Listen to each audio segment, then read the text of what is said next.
سنت‌الله مدیا تقدیم میکند. حالا نویر حکای بومیش ای تجربه یاد بگیرید. وقتی که من او روانه میخوای که بسیریم بخیری که شکمت راحت کنه میشه توقی خیلی او خورده میشه به توقی هم او میخوری توقی رو تو میگیری چپنه میکنی چپنگیش توزه کن و حضور او میگیری دال میگیری لبه توقی ما او بود بکن توقی بکن توقی رو بکن حیفی توقی تو پلنگو بکن بدو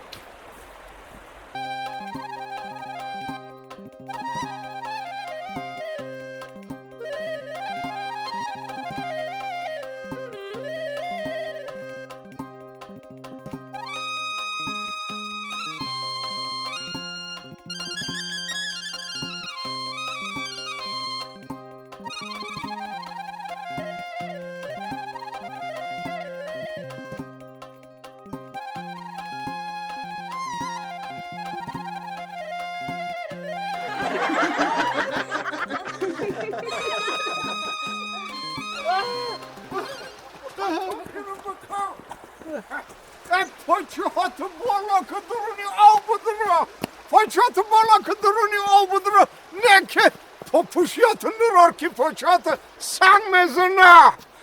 ای بکن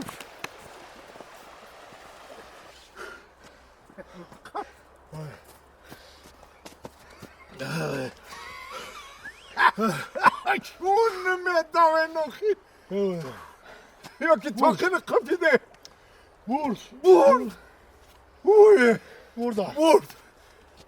حیفی توقی تو پلنگو می توقی ببرکت بود توقی باباگیش بود توقی یادآوری بود حیفی توقی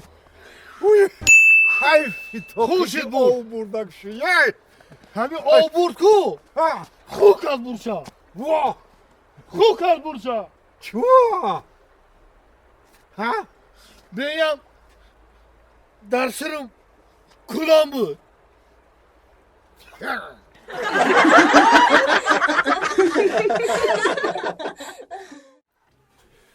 سلام علیکم تماشابینان و دوستان عزیز